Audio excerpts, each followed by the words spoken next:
Bienvenido a un episodio más de La Voz de Gustavo Vargas en el Diálogo Libre 2.0. Hoy, como de costumbre, tenemos un programazo. Ya sabes que para eso nos pintamos solos, gracias a la producción de Carlos Hernández, de Juan Fernando Dubón, a la supervisión de don Raymond Azar y a todo el apoyo de Voz Media, que literalmente somos verdaderamente un grupo muy cohesionado, muy unido, tratando de traerte a ti información que no vas a encontrar en ningún otro lado y menos en español. Hoy lo vamos a hacer bilingüe, ¿ok? Porque mi invitado habla inglés, pero el contenido y la información que tiene está de primer nivel. Así que bienvenidos. El día de hoy vamos a estar platicando particularmente de dos puntos muy importantes. Uno de ellos tiene que ver con la proposición 36, que fue abrumadoramente aprobada por ti. Incluso los liberales más irredentos dijeron: tenemos que parar el crimen en California. No podemos permitir que la gente siga robando $950 o menos para no caer en la cárcel. Entonces la apoyamos de manera abrumadora. Pero, ¿qué cree? El gobernador no la está aplicando. O sea, la ley existe, pero no se aplica. ¿Por qué? Bueno, vamos a platicar por qué el gobernador no le quiere poner dinero a esto. Y también vamos a estar hablando de otra inconsistencia que tiene el gobierno de California, a pesar de las directivas federales de que las mujeres deben de competir con las mujeres en cuestiones deportivas y los hombres con los hombres. Pero bueno, está muy de moda que algunos hombres compitan en contra de mujeres y les ganen de todas. ¿Por qué esa necedad de parte del gobernador Gavin Newsom? Bueno, pues el día de hoy el podcast se titula de esa manera. El pueblo lo aprobó. El pueblo aprobó estas leyes. Pero el gobernador no obedece. Es que se nos olvida que es un emperador, no es gobernador. Hoy vamos a hablar de cómo los criminales siguen sueltos en California, a pesar de que usted votó para que eso no ocurriera. ¿Cómo la ve desde ahí? Importantísimo el tema, así que te invito a que ahora mismo descargues la aplicación de Voz Media, nos lleves en tu teléfono inteligente, los tengas en tu dispositivo móvil, puedas tener acceso a todos los podcasters de todos mis compañeros, son sensacionales, y por supuesto no te pierdas ni un minuto de La Voz de Gustavo Vargas. Los más de 200 podcasts allí están para que tú los puedas ver, los puedas disfrutar, los puedas digerir y los puedas compartir con todos tus amigos y tus familiares. Y por supuesto puedes ver el noticiario que a diario se produce en Dallas, Texas, por parte de mi compañera, mi amiga Karina Yapor, muy bien producido, por cierto. Y claro, el periódico virtual que tenemos aquí para que nos puedas leer en inglés y en español con la información que está constantemente saliendo adelante y que no vas a encontrar casi, te puedo asegurar, en ningún otro lado. Pero comencemos con la propuesta 36. ¿Se acuerda usted de la propuesta 36? Yo la recuerdo muy bien porque seguimos hartos del crimen en California. La propuesta 36 básicamente lo que hacía era aumentar las penas por delitos de drogas y por delitos de robos. Realmente las penas no existían si te agarraban con un poquito con un poquito de cocaína o entrabas a un Target y te robabas menos de $950. No, lo vimos por todos lados, todo el mundo lo vio en el mundo y en Estados Unidos. Y California es el hazme reír de todos porque dicen, ¿cómo dejan robar allí? Oh, la izquierda dice, es que la gente roba por pobre. No, la gente roba por rata. Bueno, entonces esta propuesta 36 fue apoyada abrumadoramente por todos, incluso los izquierdistas, los más liberales dijeron, no podemos, esto ya vale. Entonces, pues se aprobó y todos celebramos y dijimos, vaya hombre. Y eso que el gobernador intentó con todas sus fuerzas quitar la propuesta de la boleta electoral, lo intentó, pero no pudo. Pero que la quiso borrar, la quiso borrar. Es un tipo que está en favor de los criminales. No entiendo por qué quiere eso este señor. Anyways, diría el americano, el asunto es que pasó. ¿Pero qué cree? Resulta que el gobernador dice, ay, pues sí, fíjese que pasó la ley que detesto. Lastimosamente no tenemos presupuesto para aplicarla, fíjese. Es que estamos ocupados en el tren que no va a ningún lado. Es que estamos ocupados en gastar el dinero en, ya sabe, ¿no? En eliminar la vida en los vientres de las mamás, de toda la gente que venga de cualquier parte. Estamos ocupados en transicionar niños. Tenemos que ocupar ese dinero para eso y no para defender a nuestras comunidades. Aquí lo pinta muy claro el supervisor del condado de San Diego, se llama Jim Desmond. Quiero que lo escuches para que entiendas qué es lo que está pasando y por qué esta ley no se está aplicando. Échemelo, por favor, hermano. El supervisor Jim Desmond está aquí hoy con una actualización sobre la Proposición 36, que fue la proposición que fue votada abrumadoramente por los votantes de California para detener la acción criminal que estaba ocurriendo, donde se podía robar hasta $950 por incidente, donde, ya sabes, estaban ocurriendo los robos con violencia, donde las personas no estaban siendo responsabilizadas por los crímenes que estaban sucediendo. Entonces, la Proposición 36 estaba destinada a limpiar ese esfuerzo y asegurarse de que tengamos personas que respeten la ley y que el poder robar y hurtar en esas circunstancias llegue a su fin. Gavin Newsom y los administradores en Sacramento no les gustó la Proposición 36, aunque a la mayoría de los californianos sí. Así que lo que han decidido hacer es no financiar esos esfuerzos que se supone deben gastarse para asegurarse de que la gente no robe más y no se aproveche de nuestros pequeños negocios. Ellos, el Estado, no está financiando los esfuerzos de la Propuesta 36. Esto es para hacerles saber, no pongan a estas mismas personas en Sacramento año tras año si no están dispuestos a hacer lo que la gran mayoría de los californianos hizo, que es votar por la Propuesta 36 para detener estas actividades delictivas en nuestras comunidades y en nuestros vecindarios y en nuestros pequeños negocios. Esto tiene que llegar a su fin. Debe de terminar, por supuesto. Pero para eso necesitamos que tú y yo presionemos.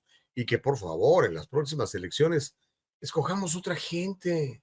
Increíble, la voluntad del pueblo no se está cumpliendo porque este tipo dice que no hay dinero, pero sí hay dinero para otras tonteras, para cosas absurdas. Pero bueno, la cosa no para ahí, porque California se ha convertido en el estado dominado por la sinrazón, por la estupidez, por la necedad. Tenemos un necio en el gobierno y usted ya sabe. Los necios van a hacer cosas necias. La palabra es muy clara con eso, ¿no? Por cierto, no te he bendecido en el nombre de Jesús, que tengas un gran día. Fíjate, otro asunto con el que California también está muy, pero muy equivocado en cuanto a su liderazgo es ese asunto de los varones en deportes de mujeres. Después de que el presidente firmara una orden en enero, una orden ejecutiva, que reconoce el sexo biológico y prohíbe a los hombres participar en deportes femeninos. Increíble que estemos hablando de esto, ¿no? Hace 10 años esto era inconcebible. Bueno, después de que eso pasó, Georgia, Indiana, Nebraska, Pensilvania, Virginia y también Wisconsin adoptaron políticas y aprobaron leyes que impiden que los hombres compitan en deportes de mujeres porque les ganan, ¿no? Pero ¿qué cree? California y otros 17 estados más son los que siguen de necios. El Departamento de Educación determinó que California viola el título 9, eso pasó el 25 de junio. Esto es lo que dijeron textualmente, se lo voy a leer. Pero las entidades estatales, o sea, California, se han negado a cumplir con la Ley Federal de Derechos Civiles para garantizar que el Estado pueda perjudicar al mayor número posible de mujeres. El superintendente del Departamento de Educación de California, otro tipo nefasto que ya se va, pero que va a ser seguramente reemplazado por otro igual de nefasto o peor, me refiero a Tony Thurman, publicó un comunicado el 3 de junio en el que insta a los administradores de las high schools, de las escuelas, a seguir permitiendo que los estudiantes jueguen en equipos deportivos que reflejen su identidad de género. O sea, básicamente les sigue diciendo, hombres que quieren participar y derrotar a las mujeres, síganlo haciendo. Pero bueno, aquí está la fiscal, la Procuradora General de Justicia en el país, Pam Bondi, y también la secretaria de Educación, Linda McMahon, anunciando esta demanda que ya está en curso en contra de California porque este gobernador sigue permitiendo que los hombres participen en deportes de mujeres y les ganen. Vamos a ver el video, por favor, muchachos. Durante las últimas semanas, el Departamento de Educación ha notificado al Departamento de Educación en California, así como a la Federación Interescolar de California, que estaban violando el título 9. Estaban permitiendo que hombres compitieran en deportes femeninos. Ahora, esto es después de años de estar en violación del título 9. Les informamos que si no cambiaban, íbamos a remitir estos casos al Departamento de Justicia y eso es exactamente lo que hemos hecho. Gracias, secretaria McMahon, por todo su arduo trabajo. Y hoy el Departamento de Justicia ha presentado una demanda contra el Departamento de Educación de California y el organismo rector de los deportes femeninos en California. Hemos dejado muy claro, solo mujeres en deportes femeninos bajo el título 9. Un ejemplo, en California, un chico que estaba en atletismo. habría perdido todas las carreras. Sin embargo, en deportes femeninos ganó más de 3 docenas de medallas. Esas medallas deberían ser devueltas a las mujeres y tampoco se permitirá a los chicos en los vestuarios de mujeres, ya no más. Hemos demandado a Maine, estamos en litigio con Minnesota, enviamos múltiples cartas y si no cumples serás el siguiente. El Departamento de Educación y el Departamento de Justicia protegeremos a las niñas en los deportes femeninos. Ahí está, ¿no? Hay que proteger a nuestras mujeres. ¿Tiene usted hijas? Yo tengo 3. Y mire, una de ellas era un gran atleta, ahora ya está retirada, pero era tremenda para nadar waterpolo. No me imagino compitiendo contra un señor que dice que es señora. Le hubieran ganado de todas, ¿no? Pero regresemos a los temas, ¿no?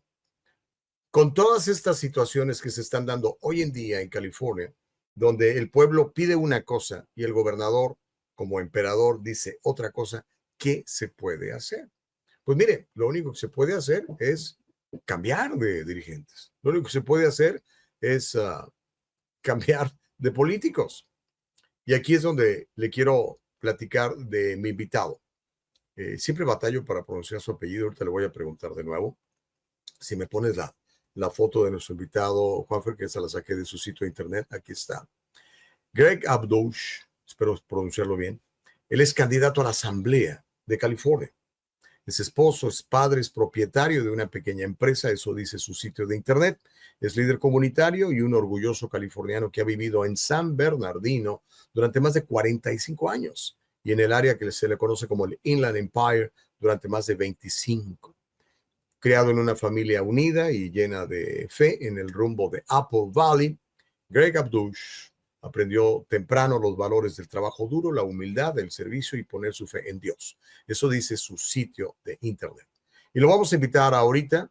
Let's welcome Mr. Greg Abdouch to the stage so we can discuss further these important, very important issues for Californians and for pretty much the entire country. How are you, Greg? Good morning. How are you, sir? Thank you so much. It's a pleasure. Now, I'm having difficulties to pronounce your last name, and I don't want to respect you. Can you please say how do you pronounce your last name, Greg? Well, I will commend you. You are the first person to say it correctly over and over and over again. So good job. You're doing perfect. Okay, well, I nailed it. Thank you. I always try to to respect the names of pretty much of everybody. So we just saw what is happening right now in California, especially with these two key issues. Yep. And number one being the overwhelming majority in California, we voted for Prop 36. What's your proposal to enforce the will of the people? Why Mr. Newsom is not respecting the decision of the majority of the state? Yeah. So my proposal is we need to correct the budget. We have way too much wasteful spending in our budget. This legislation staff now just passed a budget that took no accountability to what the people said. Our citizens we're tired of going to the grocery store and watching people walk out with grocery carts full of food while employees are actually at more of a risk to stop them than the person stealing the food or the person stealing the goods. Like, I used to be in construction, and watching people walk out of Home Depot over and over and over again with tools, with materials, and there's nothing. I have friends that are in higher management at Home Depot, and the employees are actually at more of a risk to confront those people than the people are to steal it. And the citizens overwhelmingly passed this bill. We overwhelmingly said we want to be safe in our cities. We overwhelmingly, knowingly it was going to cost money, said this is what we want. And the legislation and Gavin Newsom and his team have done nothing. They've not listened to the people. They've not listened to our citizens. And it's been enough. And that's honestly why I'm running. And if you take this bill a step further and you really look at it, yes, it gives the teeth back to law enforcement for smash and grab. It gives the teeth back to law enforcement for the felony of robbery and stealing.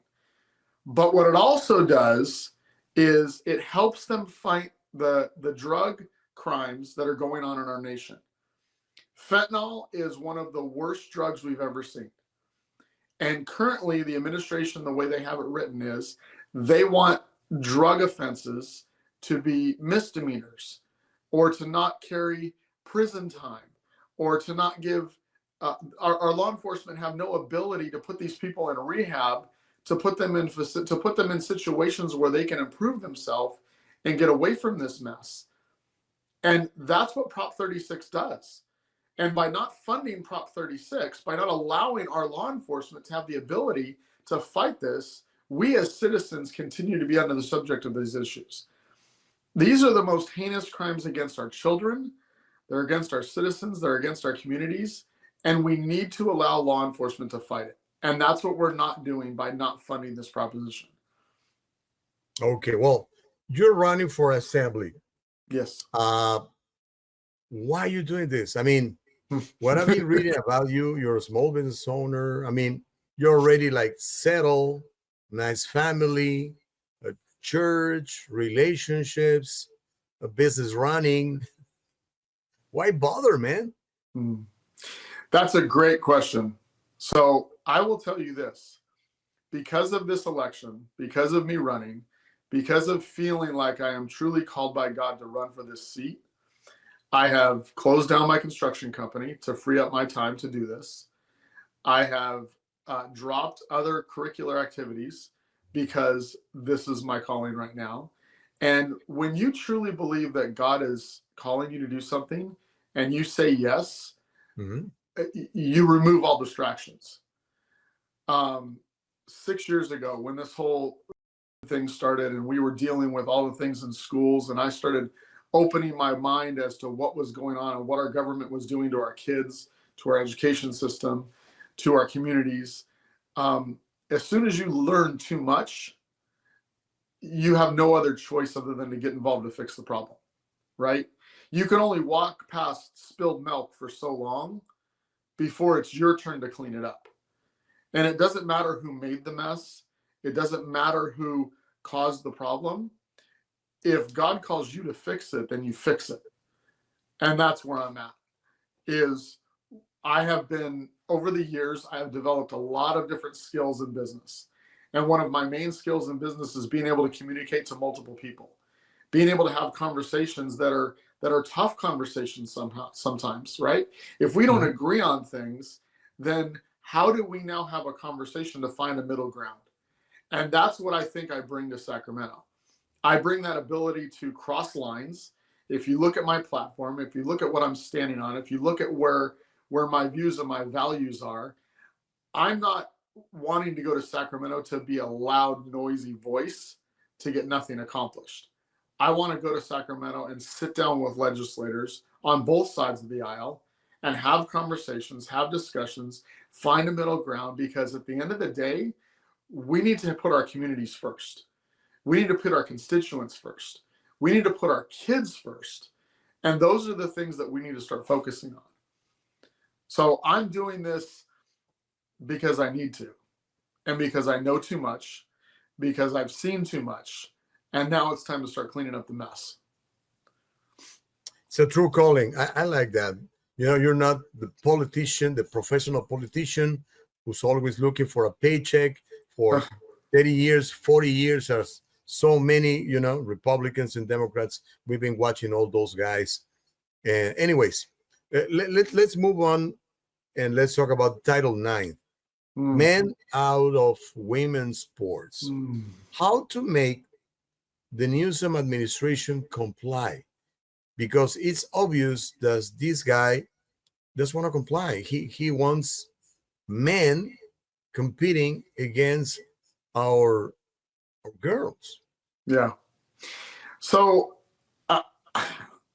this is so disheartening on so many different levels.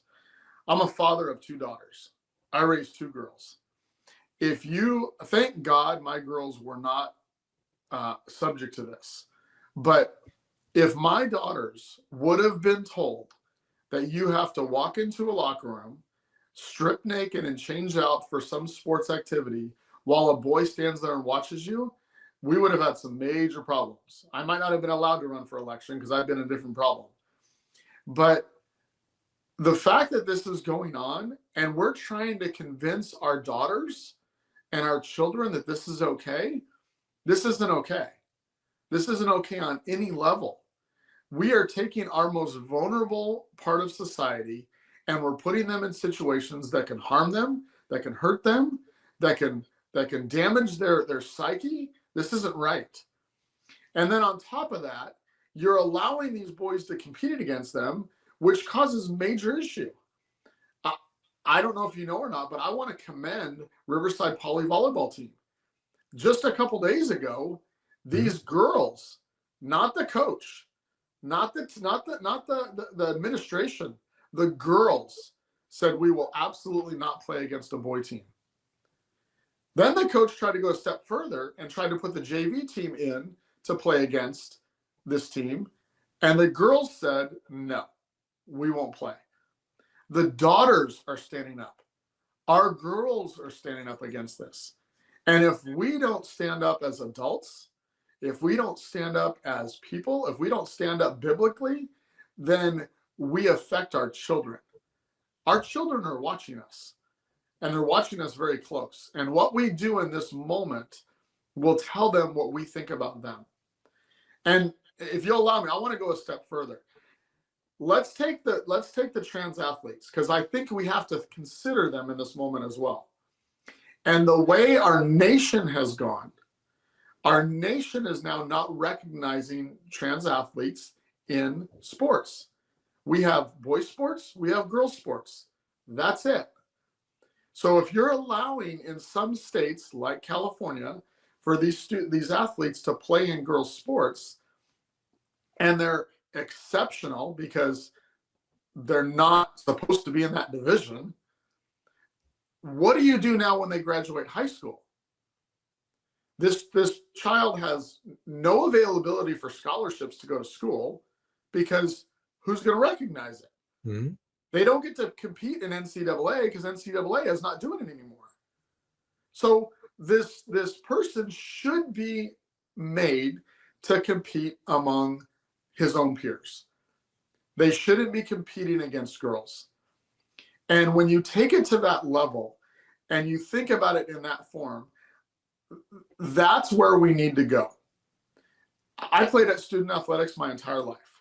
I excelled in baseball. I excelled in a lot of different things that I did during my high school career. But what I did in my high school career is I created a mental attitude to help me succeed in life further. Mm-hmm. And that's what student athletes really is. A lot of our athletes play in high school for camaraderie, for teamship. They get an education on life. A lot of our student athletes don't go on to play professional sports. And if you take a child, a boy, and you tell them, hey, go over here and succeed with the girls, what are you doing for them in life? You're not helping them in life. And that's where I think we need to start looking to this as.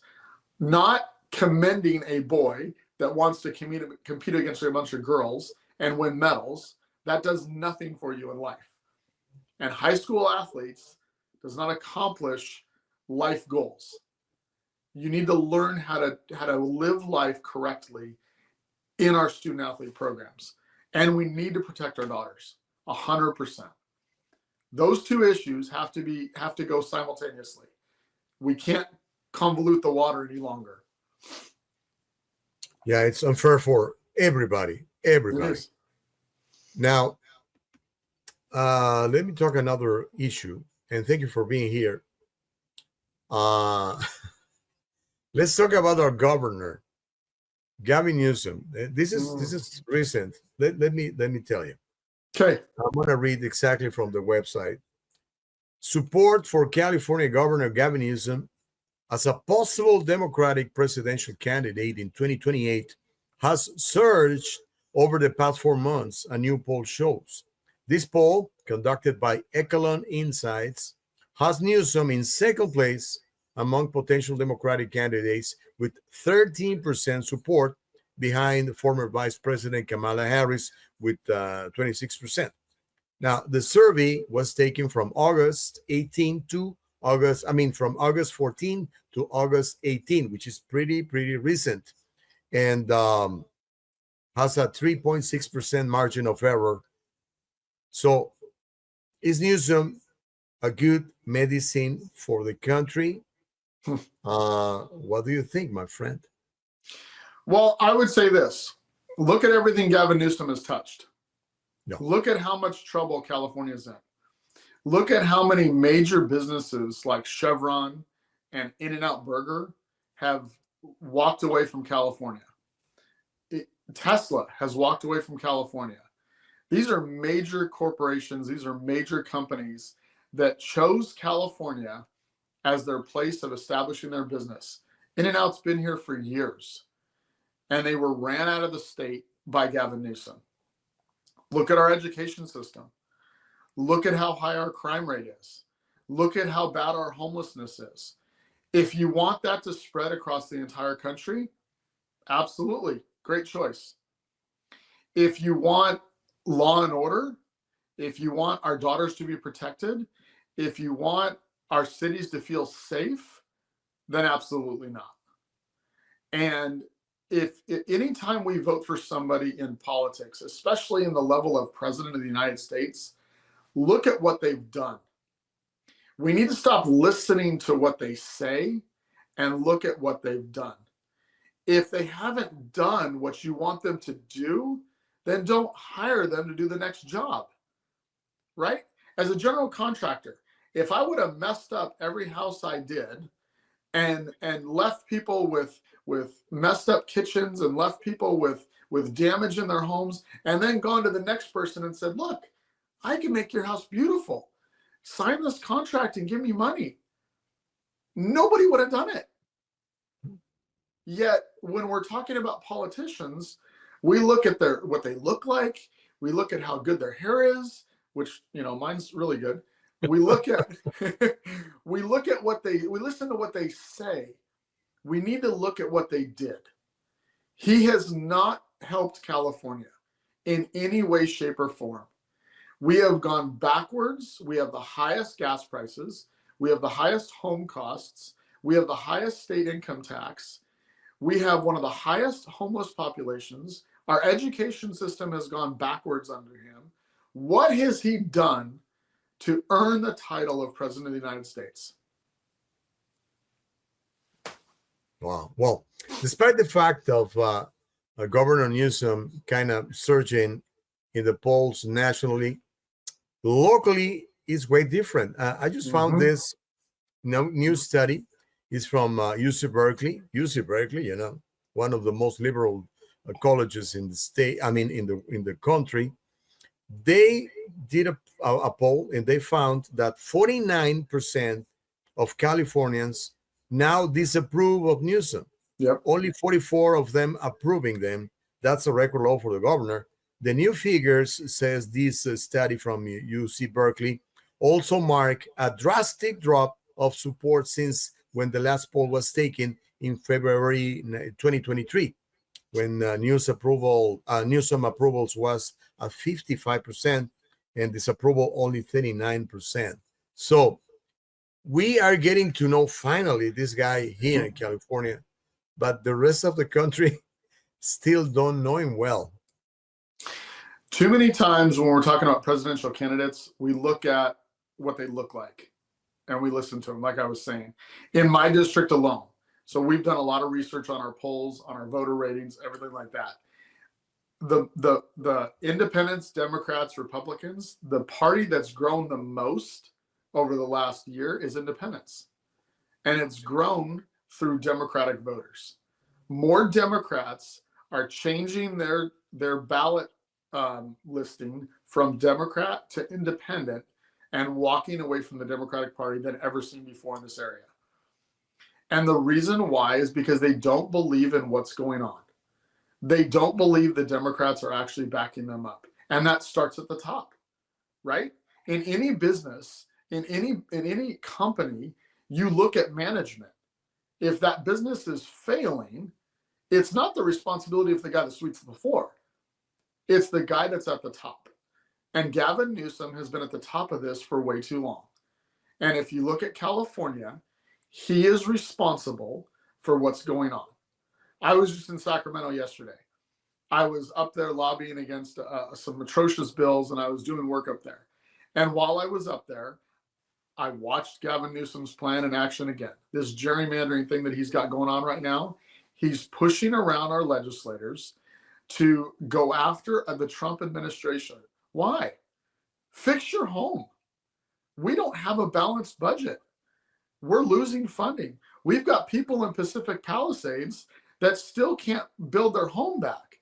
We've got homeless people on the streets that still need help. We've got kids that still need to be educated. We've got an issue with Title IX. Why are you going off and fighting another fight? Let's fix what's going on here. And that's why Californians are now so much against this administration, is they're tired.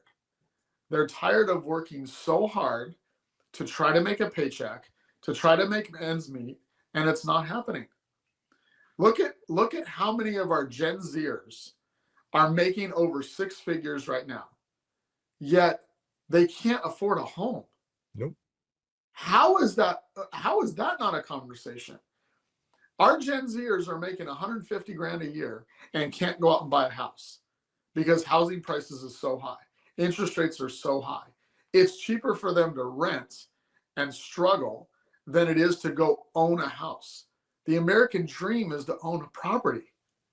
We need to fix these things. We don't need to go after fighting more things that don't make any sense to any of our population. And until Gavin Newsom figures that out, his rating will continue to drop. Yeah. Okay, Greg, we're running kind of late, but I want to talk to you. I want to ask you about your proposals. How do you feel in your area? And let us know your chances, your possibilities, what you are doing for your constituents over there in this area, in your field, in your playing field. So my possibilities of winning this race are high, but it's going to be up to the constituents. And I know that. I understand that. My opponent will outraise me. He can produce money at the drop of a hat, but it's going to take voters to get out. So our plan on our team is to go out to the voters. We're going out into the cities. We're going to have town halls. We're going to have meetings in parks. We're going to have meetings in coffee shops. And we're going to meet the voters. And we're going to talk to them about what concerns them. I don't want to go to Sacramento with my issues. I don't want to go to Sacramento with my ideas. It's not just about me. We are called as elected officials to vote the way our people want us to vote. And if we don't have if we're not in touch with our people, if we're not in touch with our communities, then how do we govern like that? So my job over the next year is to go out to my constituents, to have meetings with them, to shake hands with them, to meet them, to talk to them, to listen to their concerns, to listen to what's hurting them, to listen to what they feel they need for help, and have that in my heart and mind when I go to Sacramento. I will win this race. And I will win this race because we have a great strategy, we have a great team behind us, and because my community is tired. We want somebody in Sacramento that's willing to fight for us and to make our homes better, to make our children better, to make our community safer, and to bring back law and order and common sense and courage to our community. That's why I'll win this seat. Well, certainly we wish you luck. We need some common sense in Sacramento. We need to, overpower those super majority that we've been suffering for decades now. That's why I believe California is the way it is. So let's do it one step at a time. Amen. Amen. And I will tell everybody listening to your program. So this is what I've been saying to everybody. Elected officials are elected by district, right? Meaning if you live in Los Angeles and you're listening to this program, no, you can't vote for me, but you can support me. You can go to my website, you can log in, you can donate, you can register to volunteer, you can pray for me, you can get involved in the campaign via calls, you can do a whole lot of things. And what we need to do as Republicans, as conservatives, as Christians, as like-minded people, is we need to support candidates that vote for our views. Because when your candidate gets to Sacramento, they're voting for the entire state of California. So even though we're elected by district, we vote when we get to California for the entire state. And that's what we need to remember. So get behind candidates that believe the same way you believe, that want to fight for the things that you want to fight for, and support them in whatever way you can. All righty, Mr. Greg Abdouch. It's been a pleasure talking to you. Thank you so much. God bless you. I appreciate the time. Anytime. Yeah, we need some common sense. That was Greg. Era Greg Abdouch.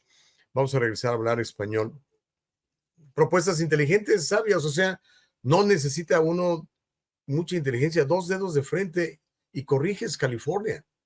Creo yo. Por eso necesitamos empezar a votar, como lo dijo muy claro Greg. O sea, no les oigas el verso, vele las obras. Las obras abran por uno mismo. Es tan simple, ¿no? Pero bueno, mire, tengo buenas noticias para usted. Me acabo de enterar que Voz Media está teniendo una relación muy estrecha con un proveedor de servicios de salud. Se llama salud.voz.us. Le invito a que visite el sitio y a que se prepare, porque ya ve, nos enfermamos y a veces sale carísimo todo esto. Hay una nueva solución en salud y es que está diseñada especialmente para gente como usted y como yo. Imagínese, a partir de $1 al día puede usted empezar a proteger a su familia. Es 100%, lo puede cancelar en cualquier momento. Es realmente una gran posibilidad. Usted se puede registrar hoy mismo, puede obtener acceso inmediato a atención médica a las 24 horas al día, 7 días de la semana, con o sin seguro médico, más de 400 medicamentos sin costo para usted, un ahorro de casi el 50% en comparación con el seguro tradicional. Hay muchos planes, uno se va a adaptar a su necesidad, así que yo le voy a invitar a que se dé una vueltecita por el sitio de internet de salud.voz.us para que sepa mucho más. ¿Le parece? Y le agradecemos a esta gente que haya hecho esta alianza con nosotros, porque sabemos que es de bendición para todos ustedes, particularmente la gente que está sufriendo con este asunto del individual mandate y todo este rollo del Obamacare, que ha sido para algunos una bendición, pero para la gran mayoría nos han subido los premios a niveles estratosféricos que ya no se puede, ¿no? Así que ahí está la opción, se la recomendamos, échele un lente y vamos a estar sanos y fuertes todos, ¿le parece?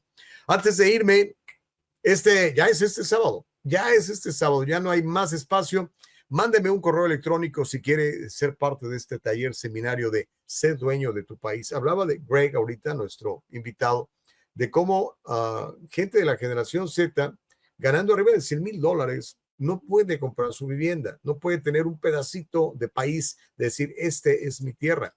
Así que te invitamos al seminario, Sé Dueño de este País. Lo único que tienes que hacer es mandarme un correo electrónico.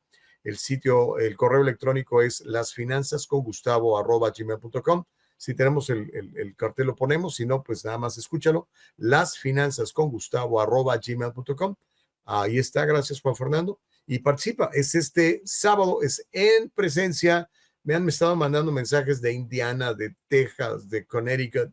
Lamentablemente no lo vamos a hacer de manera virtual, es presencial, es en mi oficina en el sur de California. Así que si quieres asistir, nada más me mandas un correo electrónico, lasfinanzascongustavo@gmail.com. Es este sábado, 5 de la tarde, y tendremos información de primerísimo nivel para ti. Y ya sabes, siempre que quieras comunicarte con nosotros, nos mandas un correo a pregúntale a Gustavo@gmail.com y me sigues en X, 23 Gustavo Vargas, me sigues en Facebook y en Instagram como Gustavo Vargas Saucedo. ¿Ok? Espero que este programa haya sido de bendición y sobre todo te dé pues oportunidades de ver cómo van las cosas en California para que las cambiemos. Y ustedes que están fuera de California, Tenemos mucha gente viéndonos en Texas, en Connecticut, en Nevada, en Arizona, y ven a California y dicen, ¿qué onda? Bueno, eso le puede pasar a su estado si dejamos que la izquierda se meta. La izquierda todo lo que toca destruye. Tenemos que cuidar a nuestras familias, tenemos que cuidar a nuestras mujeres, tenemos que cuidar a nuestros hijos, tenemos que cuidar nuestro estilo de vida, nuestro modo de vivir, tengamos más dinero en nuestro bolsillo, no tengamos que depender del gobierno, que eso es lo que la izquierda quiere, que dependas de él. Llegamos al final, ¿correcto? Bueno, nos vamos a encontrar mañana con otro tema interesante más. Gracias, Juan Fernando Dubón. Gracias, Carlos Hernández. Gracias, Raymond Nazar. Gracias a Dios que nos permite la vida. Será hasta mañana.